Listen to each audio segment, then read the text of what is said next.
بسم الله الرحمن الرحيم الحمد لله والصلاة والسلام على رسول الله وعلى آله وأصحابه أجمعين أما بعد ناظرین کرام السلام علیکم ورحمۃ اللہ وبرکاتہ۔ شرح الادب المفرد کے عنوان سے اس پروگرام کے ہمراہ ہم آپ کی خدمت میں حاضر ہیں، اور اس سے قبل گزشتہ ملاقات کے موقع پر ہم پڑھ رہے تھے امام بخاری رحمہ اللہ کی یہ کتاب کہ جس کا نام ہے الادب المفرد۔ اس کتاب میں باب نمبر 138 کہ جس کا عنوان قائم فرمایا ہے امام بخاری رحمہ اللہ نے باب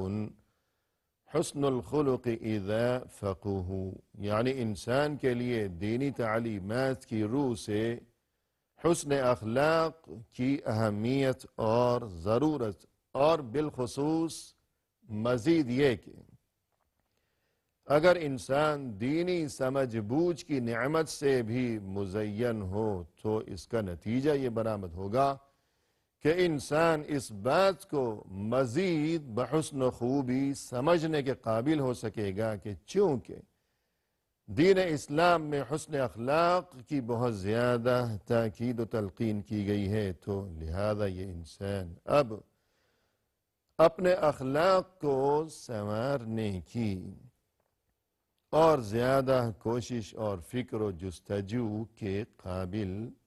ہو سکے گا۔ اور یہ کہ ناظرین کرام اس عنوان کے تحت امام بخاری رحمہ اللہ نے جو متعدد احادیث درج فرمائی ہیں، ان میں سے بہت سی احادیث ہم اس سے قبل پڑھ چکے ہیں، اور گفتگو یہ چل رہی تھی کہ یہ حدیث کہ جس کا نمبر ہے 293، اس حدیث میں یہ واقعہ بیان فرمایا رسول اللہ صلی اللہ علیہ وسلم نے کہ ایک بار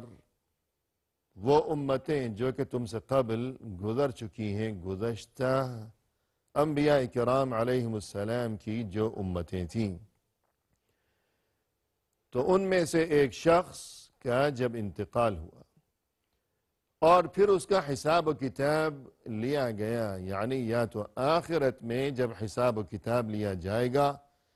تب یہ صورتحال پیش آئے گی، اور چونکہ آخرت اور وہاں کے تمام معاملات اور وہ قیامت اور وہ حساب و کتاب اور جنت اور جہنم،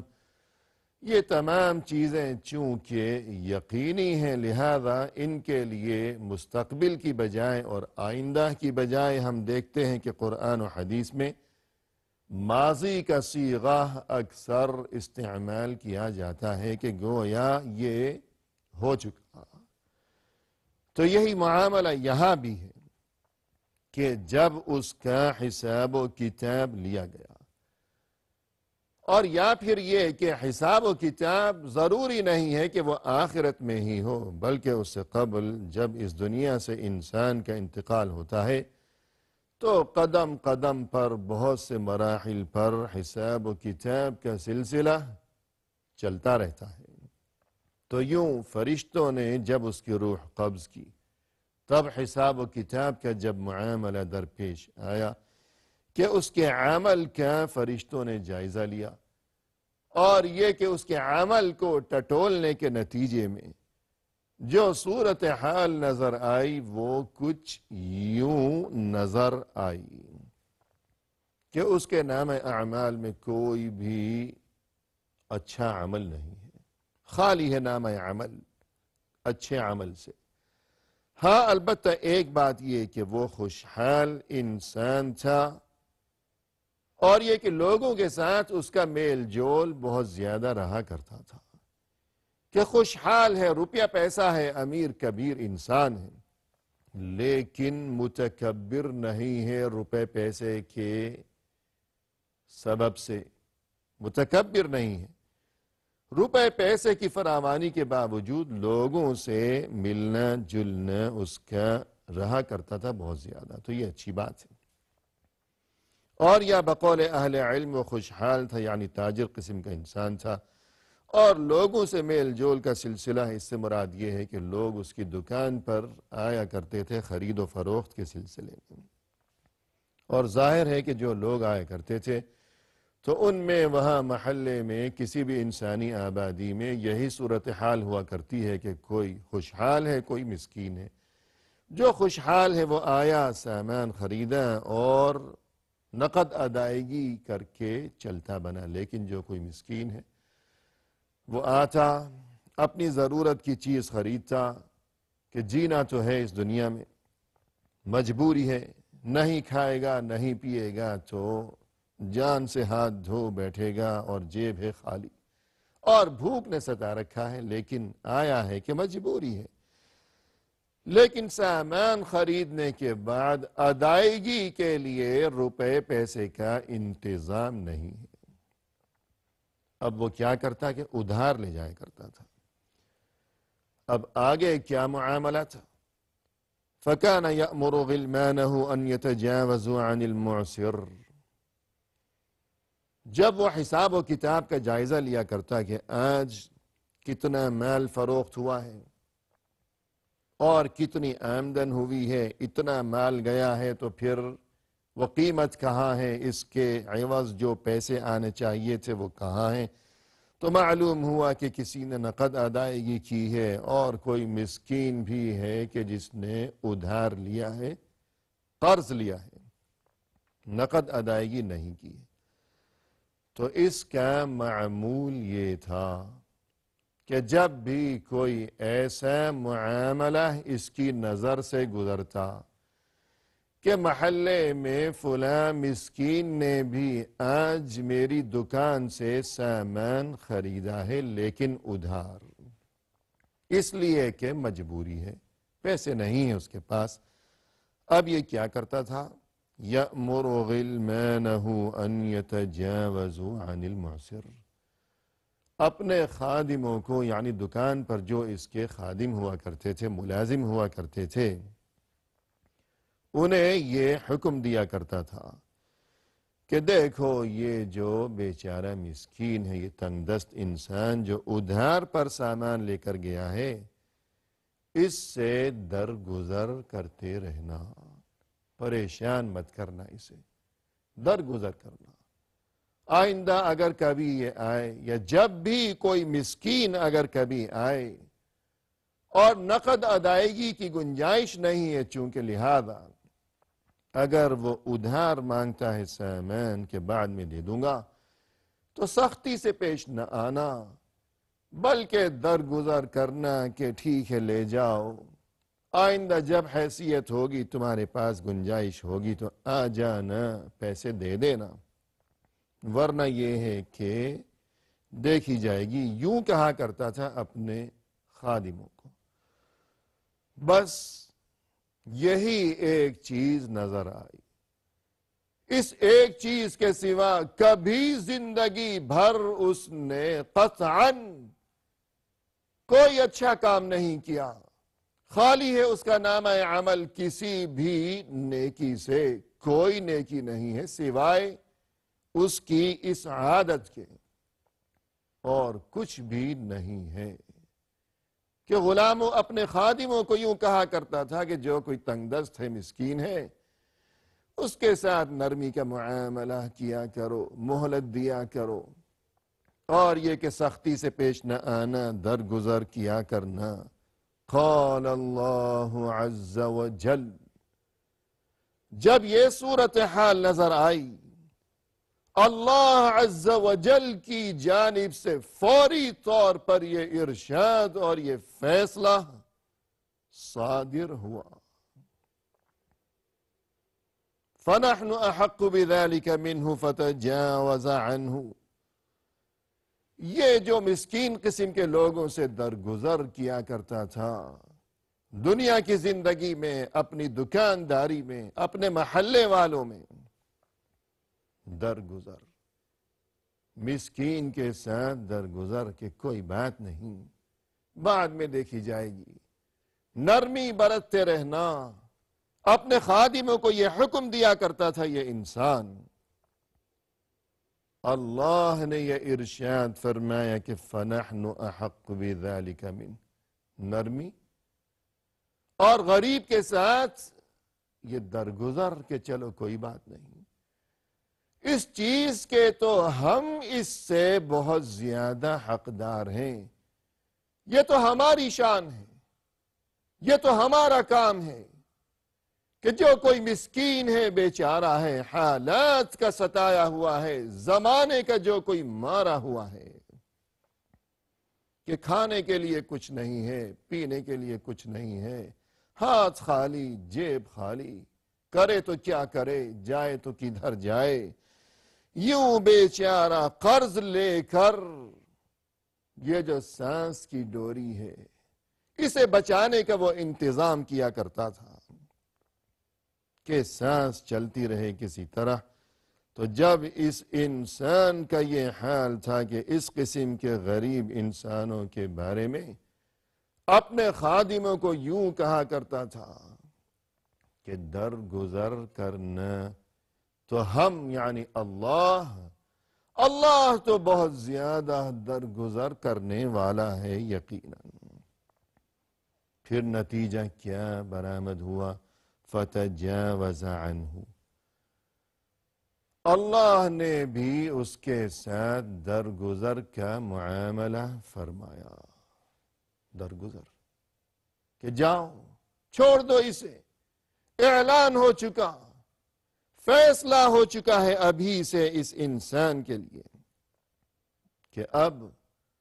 اس کے لیے کوئی حساب و کتاب نہیں ہے، درگزر ہے، درگزر، جنتی ہے یہ انسان۔ یہ فیصلہ ہو چکا اللہ کی جانب سے۔ کیوں درگزر کا یہ فیصلہ کیوں ہوا؟ اس لیے کہ دنیا کی زندگی میں یہ شخص غریبوں کے ساتھ درگزر سے کام لیا کرتا تھا، بس یہی عمل ہے، اور اس کے نام عمل میں کوئی ایک بھی اچھا کام، کوئی ایک بھی نیکی موجود نہیں ہے، کچھ بھی نہیں ہے۔ تو یوں ناظرین کرام، یہ مبارک ترین عمل یعنی ضرورت مندوں کے ساتھ نرمی برتنا اور درگزر سے کام لیتے رہنا، چونکہ اس چیز کا تعلق بھی خوش اخلاقی کے ساتھ ہے، لہذا یہی وجہ ہے کہ امام بخاری رحمہ اللہ نے یہ مبارک حدیث اس باب میں درج فرمائی ہے کہ جس میں خوش اخلاقی کی اہمیت کا تذکرہ کیا گیا ہے۔ اور اس کے بعد ناظرین کرام، ہمارے سامنے یہ حدیث ہے جس کا نمبر ہے 294۔ فرمائے کہ عن ابی ہریرہ رضی اللہ عنہ قال سئل رسول اللہ صلی اللہ علیہ وسلم ما اکثر ما يدخل الجنہ قال تقوى اللہ وحسن الخلق قال وما اکثر ما يدخل النار قال الاجوفان الفم والفرج۔ یہ حدیث ناظرین کرام اس سے قبل بھی گزر چکی ہے کہ جہاں اس کا نمبر تھا 289، اور یہاں امام بخاری رحمہ اللہ نے یہ حدیث دوبارہ ذکر فرمائی ہے، یہاں اس کا نمبر ہے 294۔ چونکہ الفاظ کچھ مختلف ہیں، کچھ تقدیم و تاخیر ہے، اور پھر یہ کہ وہاں بھی اس باب کے ساتھ اس کا تعلق تھا اور یہاں اس موجودہ باب کے ساتھ بھی چونکہ تعلق ہے، لہذا امام بخاری رحمہ اللہ نے یہ حدیث دوبارہ درج فرمائی ہے، اور اس بارے میں ہم مفصل گفتگو اس سے قبل وہاں کر چکے ہیں، البتہ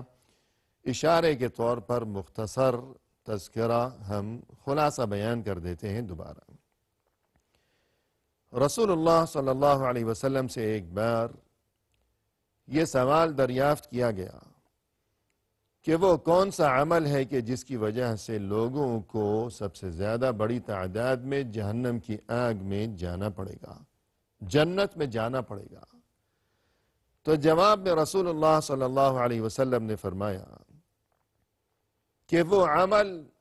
کہ جس کی بدولت لوگ سب سے زیادہ بڑی تعداد میں جنت میں داخلہ جنہیں نصیب ہوگا، جس عمل کی بدولت وہ دو چیزیں ارشاد فرمائیں کہ تقوی اللہ وحسن الخلق۔ تقوی اللہ یعنی تقوی، اللہ کا خوف اور پرہیزگاری کا جذبہ، اور دوسری چیز ہے حسن الخلق، یعنی خوش اخلاقی۔ تو اس سے یہ بات سمجھ میں آئی کہ اگر جنت میں داخلے کی آرزو ہے اور اگر انسان کے دل میں اللہ کا قرب حاصل کرنے کی تمنا ہے اور دونوں جہانوں میں کامیابی و کامرانی سے ہمکنار ہونے کی خواہش ہے، تو پھر اس کے لیے یہی دو باتیں بیک وقت ان کی موجودگی ضروری ہے کہ اللہ کی عبادت، اللہ کا خوف اور یہ کہ خشیت وغیرہ کہ انسان پاکیزہ زندگی بسر کیا کرے، اور مزید یہ کہ اللہ کی عبادت کے ساتھ ساتھ اللہ کے بندوں کے ساتھ انسان کا اخلاق اور رویہ و سلوک بھی ہمیشہ بہتر ہی ہوا کرے۔ یہ دونوں چیزیں بیک وقت ضروری ہیں۔ جیسا کہ ایک موقع پر رسول اللہ صلی اللہ علیہ وسلم نے فرمایا کہ اتق اللہ حیث ما کنت واتبع السیئۃ الحسنۃ تمحها وخالق الناس بخلق حسن، یعنی تم جہاں کہیں بھی ہو ہمیشہ اللہ سے ڈرتے رہا کرو، اور یہ کہ لوگوں کے ساتھ تم ہمیشہ خوش اخلاقی سے پیش آیا کرو، یعنی اللہ کا خوف اور لوگوں کے ساتھ خوش اخلاقی۔ بیک وقت یہ دونوں چیزیں ضروری ہیں۔ اور پھر جب یہ سوال دریافت کیا گیا کہ وہ کون سی چیز ہے کہ جس کی بنا پر یا جس کی وجہ سے لوگ سب سے زیادہ بڑی تعداد میں جہنم کی آگ میں جائیں گے، تو فرمایا کہ وہ دو چیزیں ہیں، الفم والفرج، انسان کا یہ منہ، اور دوسری چیز انسان کی شرمگاہ، کہ یہ جو منہ ہے اگر انسان حلال رزق کی بجائے حرام کھاتا ہے تو پھر یہ حرام خوری انسان کو جہنم کی آگ تک پہنچا دے گی، جیسا کہ فرمایا رسول اللہ صلی اللہ علیہ وسلم نے ایک موقع پر کہ ایما لحم نبت من حرام فالنار اولا بہ، کہ وہ جسم کے جس کی پرورش حرام آمدنی سے ہوئی ہو تو پھر اس کے لیے جہنم ہی مناسب ٹھکانہ ہے۔ اور اسی طرح مزید یہ کہ منہ میں زبان بھی ہے، کہ انسان اگر زبان سے نامناسب گفتگو کیا کرتا ہے، ایسی باتیں کرتا ہے کہ جس سے کسی کا دل دکھے، کسی کی غیبت کی، کسی کی دل آزاری کی، کسی کی چغلی کی، تو یہ چیز انسان کے لیے جہنم میں داخلے کا سبب بن جائے گی، جیسا کہ ایک موقع پر آپ صلی اللہ علیہ وسلم نے ارشاد فرمایا من یضمن لی ما بین لحییہ وما بین رجلیہ اضمن له الجنہ، جو انسان مجھے ضمانت دے گا اپنی دو چیزوں کی، ایک چیز وہ جو کہ دونوں جبڑوں کے درمیان ہے یعنی زبان، اور دوسری چیز جو دونوں ٹانگوں کے درمیان ہے یعنی شرمگاہ، جو ان دونوں چیزوں کی مجھے ضمانت دے گا یعنی غلط استعمال نہیں کرے گا ان دونوں چیزوں کو، تو میں اسے جنت کی ضمانت دوں گا۔ اسی کے ساتھ ناظرین کرام، آج کی اس ملاقات میں ہم آپ سے اجازت چاہتے ہیں، فی امان اللہ، وآخر دعوانا ان الحمد للہ رب العالمین۔